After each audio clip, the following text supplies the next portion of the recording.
les Européens sont complètement divisés. Et nous avons au sein même de l'Union européenne des pays qui comptent parmi ceux qui ont les législations les plus répressives du monde. La laïcité de l'État. Il faut savoir que la présence de crucifix dans les écoles publiques est normale et légale dans plusieurs États membres de l'Union européenne, notamment en Allemagne, en Irlande et en Pologne. Ce serait un objet de scandale en France depuis la séparation de l'Église et de l'État par la loi de 1905. La France respecte tous les cultes, mais n'en reconnaît aucun. C'est un des éléments constitutifs de la France contemporaine, la laïcité de l'État. Sur ce sujet tout à fait essentiel du vouloir vivre ensemble, nous n'avons pas du tout les mêmes valeurs qu'un certain nombre de grands pays européens. On continue? Continuons. L'origine du pouvoir et de la souveraineté. Eh bien, vous savez peut-être, vous n'avez peut-être pas remarqué, que sur les 27 États de l'Union européenne, il y en a 7 qui sont des monarchies. Le Royaume-Uni, la Suède, le Danemark, les Pays-Bas, la Belgique, le Luxembourg et l'Espagne. Et parmi ces 7, il y en a 6 qui sont des monarchies de droit divin. La seule exception étant la Belgique, où le roi est roi des Belges et non pas roi de Belgique. Vous allez me dire, tout ça c'est quoi? Ça veut dire quoi? Ce sont des détails? Non. Parce que par exemple, ça veut dire que Sa gracieuse Majesté Elisabeth II, elle tient son pouvoir de Dieu. De Dieu.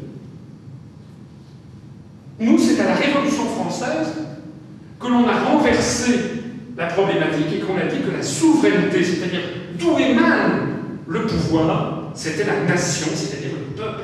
La souveraineté nationale, c'est le peuple. C'est le peuple qui décide.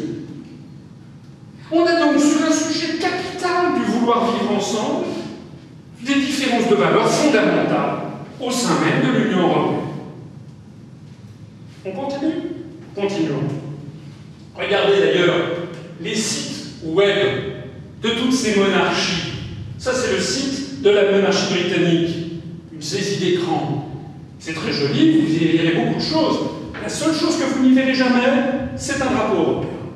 Il n'y en a pas. D'ailleurs, pour ceux d'entre vous qui ont l'habitude d'y aller, ou sinon les autres, je les y invite à y aller, en Angleterre, au Royaume-Uni, il n'y a nulle part de drapeau européen. Sur les bâtiments publics, c'est interdit, c'est puni d'amende, parce que ce serait une publicité. Imaginez par exemple que vous vous soyez marié il y a 37 ans, le Royaume-Uni est entré dans le CE en 1972, 37 ans après votre mariage, votre femme, votre mari, refuse toujours de porter son alliance. Ça ne vous mettrait pas la puce à l'oreille? La monarchie belge, sur son site, vous trouverez tout, sauf un drapeau européen. Le Grand-Duc de Luxembourg, vous y trouverez tout, sauf un drapeau européen. La reine de Suède, elle fait de très jolies aquarelles, et en plus, elle s'est mariée avec un Français, Henri de Montpezat. C'est une femme charmante, mais il n'y a pas de drapeau européen. C'est une monarchie de droit divin du reste, et puis, monarchie néerlandaise, sur son site, il n'y en a pas non plus de drapeau européen. Alors vous allez me dire, mais quand même, il reste un truc.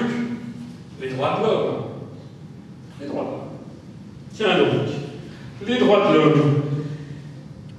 Ça, ce sont des photos qui ont été prises en Lettonie, pays membre de l'Union européenne. Chaque année se tient à Riga, capitale de la Lettonie, une manifestation annuelle de Waffen-SS. Ces manifestations sont autorisées par le gouvernement qui considère que les Waffen-SS étaient des héros de la lutte contre les occupants soviétiques.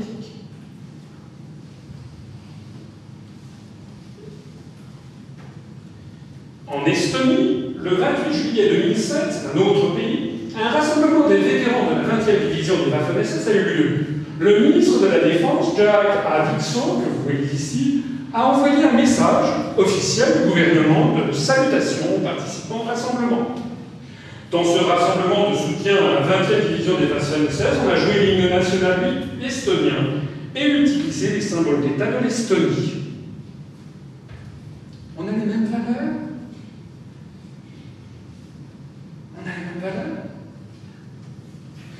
C'est la 6e impasse. Il n'y a pas de peuple européen. 60 ans après la déclaration Schuman du 9 mai 1950, le peuple européen n'existe pas. Homo Europeus n'existe pas plus que n'existait Homo Sovieticus après 74 ans de construction du socialisme. On nous avait raconté qu'il y avait un homme nouveau qui avait été bâti dans le camp du socialisme maintenant. C'était faux. Je suis obligé d'ailleurs de rappeler que Charles de Gaulle a toujours refusé d'appeler les soviétiques soviétiques. Il les appelait les Russes. Et il disait, les Russes, la Russie boira le communisme comme le buvard boit l'encre. Eh bien c'est pareil. La France, l'Allemagne, l'Italie boiront la construction européenne comme le buvard boit l'encre. Parce que les Français n'ont pas avancé d'un iota vers une meilleure connaissance de l'Angleterre ou de l'Allemagne depuis 60 ans. Je dirais même que c'est l'inverse. Il y avait beaucoup plus d'intérêt en France pour l'Allemagne il y a 60 ans que maintenant. Nous devenons des pays complètement lobotomisés, on a enlevé un cerveau, et des espèces de peuples dont le seul objectif est d'essayer de singer les États-Unis. Je terminerai par cette petite partie par un proverbe chinois que j'aime beaucoup. Il est difficile de trouver un chat noir dans une pièce obscure, surtout lorsqu'il n'y est pas.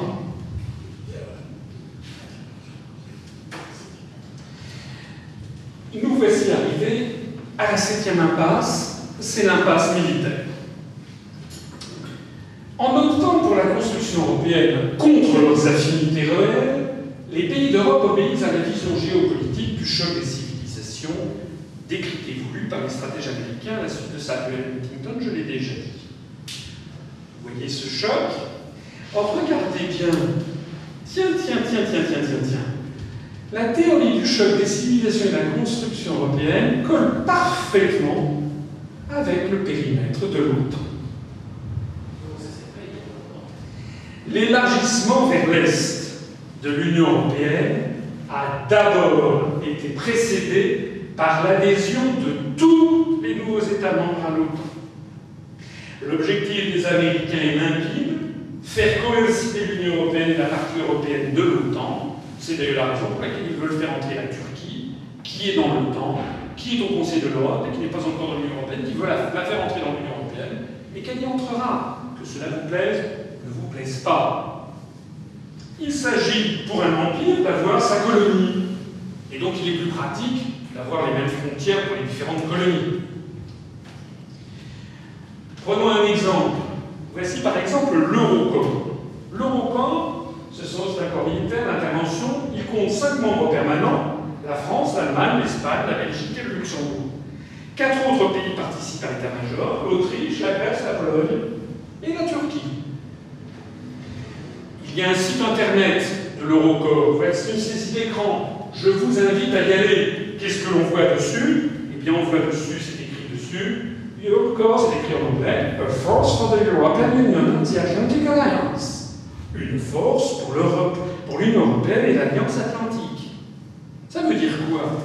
Eh bien, ça veut dire que l'Union européenne et l'OTAN sont les deux faces de la même monnaie. C'était d'ailleurs exactement ce que disait le président Bush dans son discours à l'Université de Varsovie de 2001, que je citais tout à l'heure. Dans ces conditions, il ne faut pas reprocher à M. Sarkozy d'avoir fait entrer la France dans l'OTAN.